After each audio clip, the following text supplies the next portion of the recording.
Unbelievable. Shocking. Didn't show up.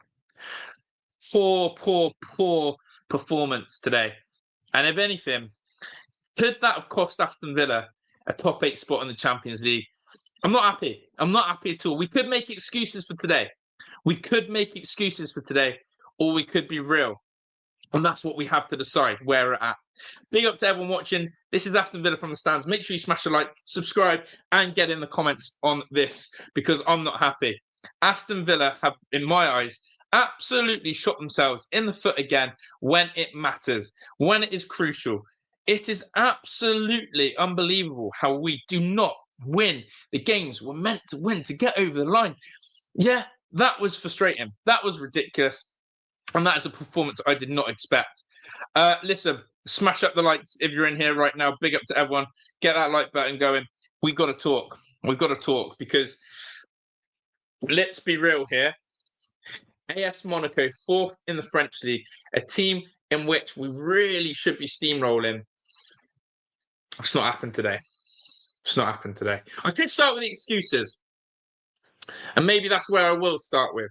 Let's try and throw something out there to put a bit of light on what I'd call an absolute disgrace of a performance.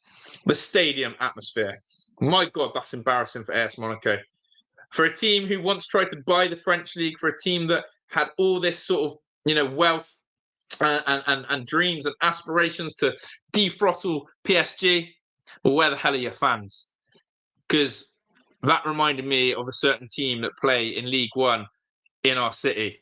That was empty. That was pathetic. That was an awful atmosphere in that stadium, and that is not Champions League worthy. So that's rattled me. Number 2, the pitch was shocking. The pitch was shocking tonight. Yes, it's had a lot of rain, but the inconsistency of the pitch. 1 minute the ball's zipping on and away. We couldn't get that through ball right. And the next minute the ball's getting stuck under our feet. Pitch. But the other side of that is both teams had to play on that pitch. But I ain't happy. I ain't happy about the pitch. I'm not happy about the pitch. I think the pitch quality was poor, and it has stupid us again. We can't seem to adapt to these poor pitches. And the final one, if we really want to go excuses, and keep throwing the excuse book out there, Aston Villa plays Saturday night against Arsenal, away from home. A lot of energy, a lot of output, a lot of, sort of mentality to come back from behind. And then we play early kickoff on a Tuesday. What the hell is that about? Cheers, fixture scheduling. That's an absolute shambles, by the way. Playing late kickoff Saturday into then an early kickoff on a Tuesday. Not having it. There's my excuses. But let's be real now. Performance. Mistakes again creeping into our performances. Energy and intensity missing at massive times and moments. Duran and Watkins, that conundrum. There's a few issues. We can't keep being a second half team anymore. And I think someone said it the other day. Against a good side or half decent opposition, they could bury Villa in the first half. A good team could actually put Villa to the sword in the first half and finish the game. Well, yes, we come alive in the second half. Yes, we like to be the comeback kings or whatever you want to call it. But that hasn't happened today. And sometimes that luck and fortune runs out. We were undefeated in 2025. And then we've had this mess today. And whether you like it or not, there are still some teething problems. The individual mistakes at the back are costing us again. Tyrone Mings, been excellent in the league. He goes and puts the UCL badge on him, and he has an absolute stinker. Because, again, if we talk about key moments in a game, Mings can make all these blocks. He can make all these passes. He can make all these challenges. But if Tyrone Mings is going to give the ball away to the opposition as easily as he does in that first half, in the first opening minutes, for them to win a corner, for then Emi Martinez to pam it into the path of Monaco. Between those two, they've absolutely butchered us there, Mings and Martinez. Hard to criticise two players who are so consistent for us, of usual. But the reality is, Mings and Martinez absolutely have put us under huge cosh and pressure early on.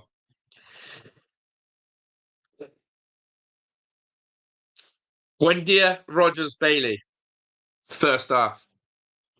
Non-existent. Leon Bailey. How many chances are we going to give Leon Bailey in this Aston Villa team until we actually go, I can't look at him anymore. I'm fed up with him. He's had 2 chances in that first half that he has to bury. One with his head, one with his foot. He doesn't. As well as does Ollie Watkins. And there were chances where we should have put this game to bed. There were chances where Monaco should have been in the slumps. There were chances where Monaco should have been counting their coins and been lucky that they were in this game. But what I can't have is Ollie Watkins and Bailey missing chances like that. So mistakes in front of goal, mistakes in our own goal. That probably summed up the first half. And you think, go on then, second half, let's change this up. Let's go and throw the dice. Let's go and be a bit more direct. And we started off well. And Roger starts getting in the game, and Yuri Tillemans can get on the ball more. But the biggest thing, and we have to be real with this, the biggest thing was that Unai Emery decided to pull off and make an interesting change. He decided to play Duran and Watkins together. And we have to be real here. We have to give up on that idea now, I think. This is another occasion where he's brought both of them on and it hasn't worked. And I'll always go back to this game when we played Ipswich away at Portman Road. He rolled the dice really early on Duran and Watkins and it didn't work.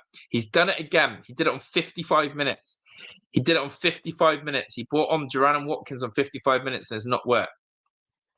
It doesn't work now. We have to be ruthless. One has to be pissed off. One has to sit on the bench. One has to be the starter and use that pressure and expectation. So now the big question is, who does he go with on Sunday again for West Ham? But that, for me, on 55 minutes, killed Villa's momentum. We lost shape. Big up to all the chat. I will come to your comments. I want to first of all shout out Ken M. Thank you so much. Players 1 to 10. We'll definitely do some player ratings in a minute on that. But yeah, I just think that a lot of these players will be scoring very low tonight. Now, Peter said Duran deserves a run in the team. T-Banger says Ollie and Duran don't play for each other, they play for themselves. I think Ollie can create for Duran, but he doesn't do it because he won't be the man then. Interesting. How many chances are we going to give Watkins? You know, he does get a lot of chances, doesn't always convert them, but I still think he's massive to us. Ben PF said we look very leggy with stray passes after stray passes. I agree on that. And look, the big thing is,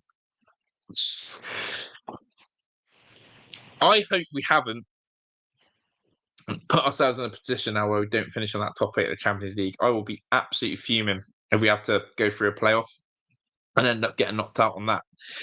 Captain says the Panthers result and performance, but 3 years ago we were told we'd be losing 1 in the Champions League. Probably take it. That's also a good perspective. But the also perspective is the here and now. What are we doing about the here and now? What are we doing with performances like that? Why are our players sometimes concentration levels absolutely dropping off the hill? Why is it that players are not focusing on the objective? You go back to the individual errors that we talk about that have cost us tonight. Mings and Martinez, Bailey and Watkins in front of goal. Second half, we just didn't merely create anywhere near enough, did we? And that probably hurt, that we didn't create anywhere near enough in that second half. Pop shots, loose shots, just wasn't to be our night. I think it comes down to concentration. I think it comes down to focus. I think it comes down to the fact that we've got to lose this fear. And tiredness is definitely something that is appearing more and more. I think tiredness is appearing more and more. But yeah, we better not lose to Celtic. British Smith says there's no excuses. Why Villa so random in the application? That was not close to what we've seen us do. It's all about mentality. I agree on that.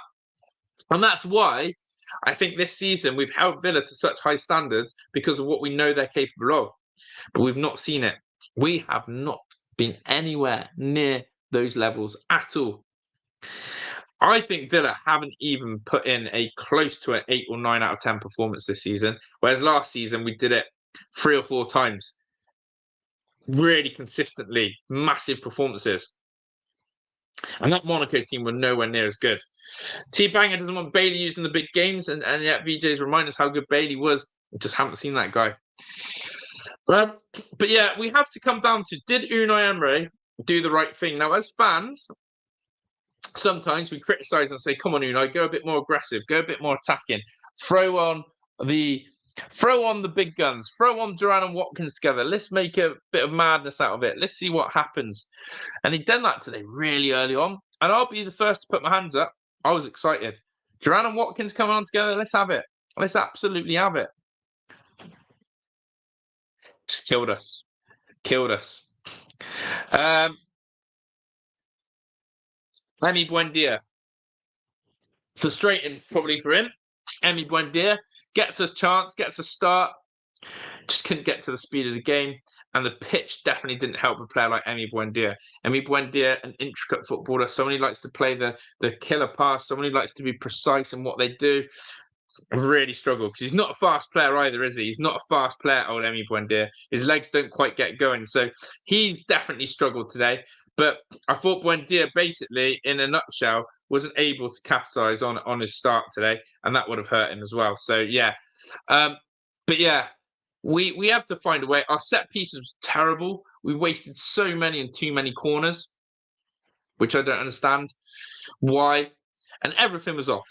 So I made the excuses at the start. It was an empty stadium. There was no atmosphere.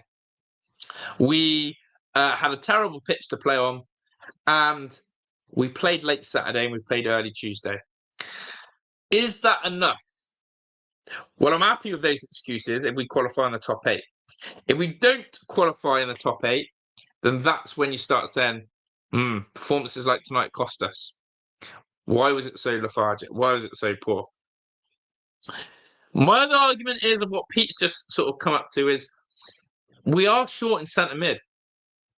With no Ross Barkley, with no McGinn, with no Onana, that's 3 massive players not in the squad who can help improve performances. And let's be real here, Ross Barkley has been our game changer off the bench.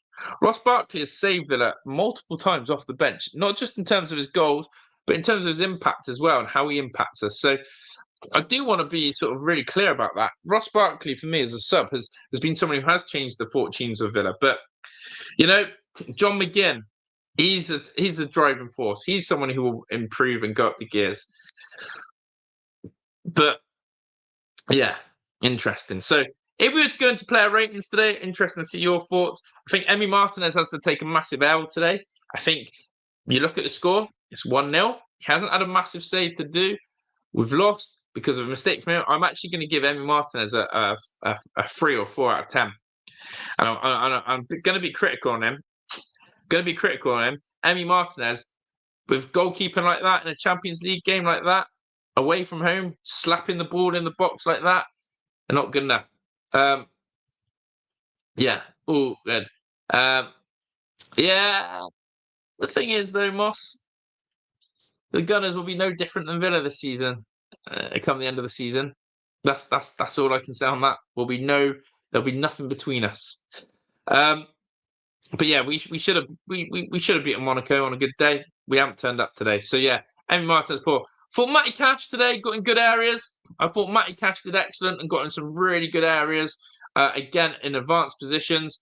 But again, I think that end ball, that end product was missing from Matty Cash. And for me, he gets probably a 5 out of 10. Can't give anyone too high today. We lost in a Champions League crucial game. Ezri Konsa, poor today. I thought Ezri was poor today. I thought Ezri was really poor today. I thought he was slow. I thought he gave the ball away a bit too easy. And I thought, again, he dropped off. He dropped off away from engaging on that edge of the box. It was Tyrone Mings again. He was having to make those big blocks. For Ezra is a 3/4 today. I'm gonna have to be critical of Tyrone Mings. Yes, he makes some good recovery tackles and blocks, but I go back to it. That pass that he made at the start of the game cost the corner, and they scored from it. So between him and Martinez, no. Luca Dean frustrating day at the office. Didn't think he'd get any of his crosses in that he liked. He had one early on, which Leon Bailey should have scored. But Luca Dean was pinned back, wasn't used, wasn't utilised. I thought Yuri Tillemans should have found them a bit more. Frustrating day for Luca. He gets a 4. Kamara. Honestly, don't think Kamara impacted the game at all tonight. It's one of them. People love to credit Kamara and what he does, but I watched him tonight. I thought, nothing special. Same with Yuri, way off it today from Yuri Tillemans levels. Yuri in possession in the first half was woeful. Could not find the right range of pass, could not find the most accurate pass. I think you have to look at Yuri tonight and go, his game dropped against his old club as well, one of his former clubs in AS Monaco. So both Kamara and Yuri, for me, were just solid, again, under fives. You can't give anyone in a 1-0 loss in a Champions League game, any high praise when we come away with such a lethargic performance like we did. Leon Bailey, 2, waste of time again, waste of a performance, rolled on the 55th minute for Duran. That's how desperate we were, to go with Duran and Ole because we'd seen enough of Leon Bailey. Bailey's lucky that we've got no wingers at the club because this guy would be just lacing boots. This guy would be getting a sore ass sitting on the bench. Bailey is lucky we have no wingers, but he wasted a game today. He wasted a chance. He wasted a game, wasted a moment. Rogers, one of his worst games I've seen for a while again. 2-3. Buendia tried, worked hard, but quality for him was let down. Again, I blame the pitch a little bit for him tonight, but I give him a 3 or 4. And Watkins, again, that finish, that chance. If we have to be really crucial on Ollie Watkins, he had one of the best chances of the game and didn't convert it. And that's killed us a bit. And aside from that, really let us down. So look, there can be no one here today giving an Aston Villa player a rating over 5 or 6 out of 10. We lost 1-0 at Monaco, a team we should be beating to get over the line. And we are desperate for Donny Marlon to come back and boost this Champions League squad in the knockouts. But we have to wait. And that's what scares me. So look, I'm fuming about today. It's not gone to plan at all. I'd love to, of course, your thoughts have been excellent in the chat. We did miss McGinn. We missed an engine. We missed some, fresh legs. I think Barkley always ups the gears as well. And look, we have to now rest, recover, recuperate, and make sure we go and beat West Ham on Sunday. We do not beat West Ham on Sunday. This will be a week from hell. This will be a really, really bad week for Aston Villa if we do not beat West Ham on Sunday. Appreciate all your thoughts, comments. I'm out of here. I can't talk any more Villa because it's making me down. Because that was really, really a massive kick in the teeth, a missed opportunity, and something that I hope doesn't happen again in this tournament. We have to learn from this. We have to handle a late kickoff. We have to handle a late kickoff on a weekend and transition to early kickoff if this happens again, because that was worrying tonight. But yeah, big up to British Mick, Pete Tandy. I can never say your name in here, but big up to you. VJ to Aston Villa, to Ben PF, to Moss, to Wallop, to everyone else who's been in the chat tonight. I appreciate it. That's my reaction. I'm out of here. Can't look at it. Enjoy. Ta-da.